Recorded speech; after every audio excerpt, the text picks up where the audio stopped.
verdict was guilty. The sentence was death. And the man may have been innocent.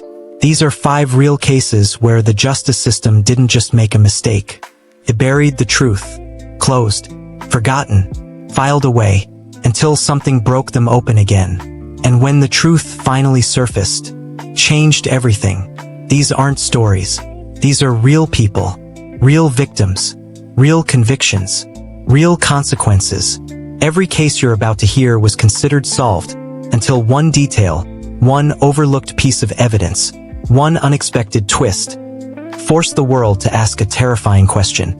What if the system got it wrong? Case 1 begins with a man who was already dead before the truth arrived. February 17, 2004. Huntsville, Texas. Cameron Todd Willingham is strapped to a gurney, convicted of murdering his 3 daughters in a house fire. Amber, Carmen, and Cameron, ages 1 and 2. The state said he poured accelerant, set the fire deliberately, and watched them burn. Willingham said it was an accident. The jury believed the fire investigators. They pointed to burn patterns, char marks, proof of arson. But there was a problem. The science they used was outdated.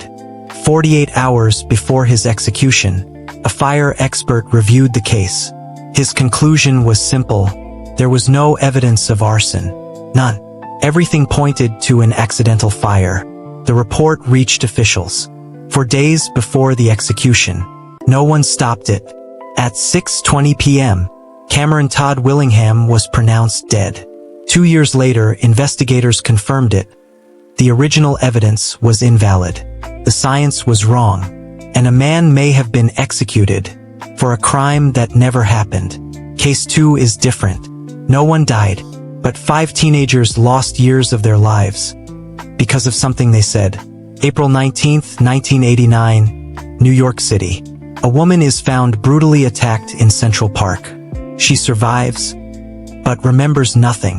Within 24 hours, 5 teenagers are arrested, ages 14 to 16. They're interrogated for hours.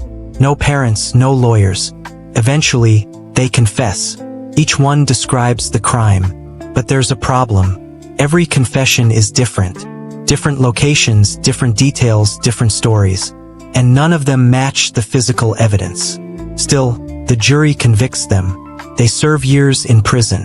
Then, in 2002, a man already in prison steps forward. He confesses, says he acted alone. DNA confirms it, only his. Not a trace of the 5 teenagers. They were innocent, every single one. In 2014, they received a settlement, but the years they lost can never be returned. Case 3 went cold for 40 years. No suspect, no name, until the answer came from somewhere no one expected. For over a decade, California lived in fear.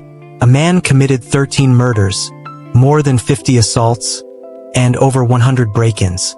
Then he vanished. No arrest, no trace. For 40 years, nothing. Until 2018, investigators uploaded the crime scene DNA to a public genealogy website. The kind people who help you find family. It didn't find him, it found his relatives, distant cousins. From there, they built a family tree, branch by branch, until it led to one name, Joseph James D'Angelo. 72 years old, a retired police officer, living quietly. They watched him, collected his discarded DNA, and it was a perfect match. After 40 years, he was finally caught. Not by a witness, not by a clue, but by his own family tree. The next case was also solved using DNA. But this time, it came from something unbelievably ordinary. Los Angeles, 1985. Women begin disappearing, found later, but murdered. Years pass, then suddenly, it stops.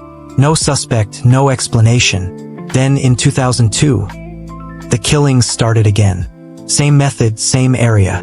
Police call him the Grim Sleeper. Then in 2008, a man was arrested on an unrelated charge.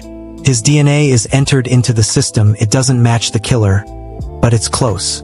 Partial match, meaning the killer is a relative. That relative, he is his father, Lonnie Franklin Jr. Police begin surveillance. One day he leaves behind pizza. They collect it and test the DNA. Perfect match. After decades of killing, he was caught by a leftover slice of pizza. The final case. It is the one that stays with you because the truth came too late. 3 young boys were found murdered. The town demands answers. Police find suspects quickly. 3 teenagers. Different, quiet, outsiders.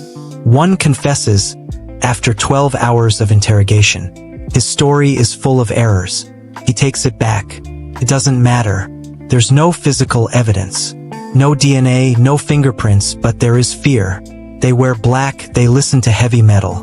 In that moment, that was enough. They're convicted. One gets death, the other's life. Years pass.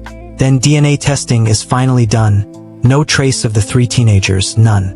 But there is another match, a different man, never charged. After 18 years in prison, they are released. Not declared innocent, just allowed to go free. 18 years for a crime they likely never committed. 5 cases, 5 twists, a man executed while the truth sat ignored. 5 teenagers who confessed to something they never did. A killer caught by family DNA. Another by a piece of pizza. And 3 lives destroyed by fear instead of facts. True crime isn't just about what criminals do, it's about what happens when the system fails. If this stayed with you, follow and subscribe because every week we uncover the cases that refuse to stay buried. Comment on which case shocked you the most. And share this, because some stories only survive if people keep telling them.